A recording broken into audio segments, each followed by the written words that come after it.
ಮುಖ್ಯ ಭಾಗವಾಗಿದ್ದು ಇದು ಇತಿಹಾಸದಲ್ಲಿದೆ. ಗಂಗರು ವಂಶದವರು ತಮ್ಮನ್ನು ಇಕ್ಷ್ವಾಕು ವಂಶದವರೆಂದು ಹೇಳಿಕೊಂಡಿದ್ದಾರೆ.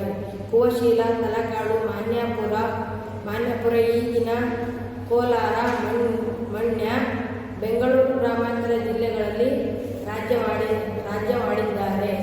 ಹಾಗೂ ಇವರು ದಡುಗಿನಿಂದ ಪ್ರಾರಂಭವಾದ ಈ ಗಂಗರು ವಂಶವನ್ನು ಸುಮಾರು 27 ಮಂದಿ ರಾಜ್ಯ ಆಳಿದ್ದಾರೆ. ಹಾಗೂ ಈ ರಾಜ್ಯಗಳಲ್ಲಿ ದುರ್ವಿಧನು ಅಪ್ರಥಮ ವೀರ ಹಾಗೂ ವಿದ್ವಾಂಸನು ಆಗಿದ್ದನು.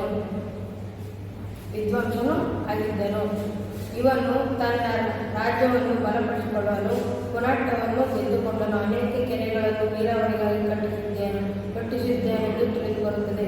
ಸಾಹಿತ್ಯ ಪ್ರೇಮಿಯಾಗಿದ್ದರಿಂದ ಸ್ವತಃ ತಾನೇ ಸಂಸ್ಕೃತ ಮತ್ತು ಕನ್ನಡದಲ್ಲಿ ಹಲವಾರು ಸಾಹಿತ್ಯಗಳನ್ನು ರಚಿಸಿದ್ದಾನೆ. ಗುಣಾಢ್ಯನ ಒಡ್ಡ ಕಥಾ ಗ್ರಂಥವನ್ನು ಪ್ರಾಕೃತದಿಂದ ಸಂಸ್ಕೃತಕ್ಕೆ ಭಾಷಾಂತರಿಸಿದ್ದಾನೆ. ರಾಜನಿಗೆ ಸಹಾಯಕವಾಗಿ ಮಂತ್ರಿಮಂಡಲವಿತ್ತು. ಮಂತ್ರಿಗಳು ಹಲವಾರು ಶಕ್ತಿಗಳನ್ನು ನೋಡಿಕೊಳ್ಳುತ್ತಿದ್ದರು. ಹಾಗೂ ಎಲ್ಲ ವಿಷಯದಲ್ಲಿ ಗ್ರಾಮೀಣ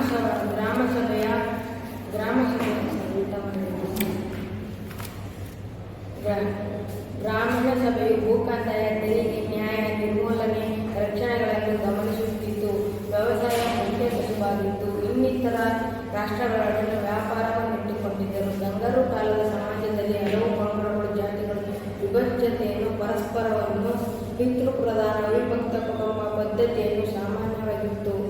ಸಮಾಜದಲ್ಲಿ ಸತ್ಯಶೀಲತೆ, ಸ್ವಾಮಿನಿಷ್ಠೆ, ಶೌರ್ಯ ಮತ್ತು ತಾಳ್ಮೆ ಎಂಬ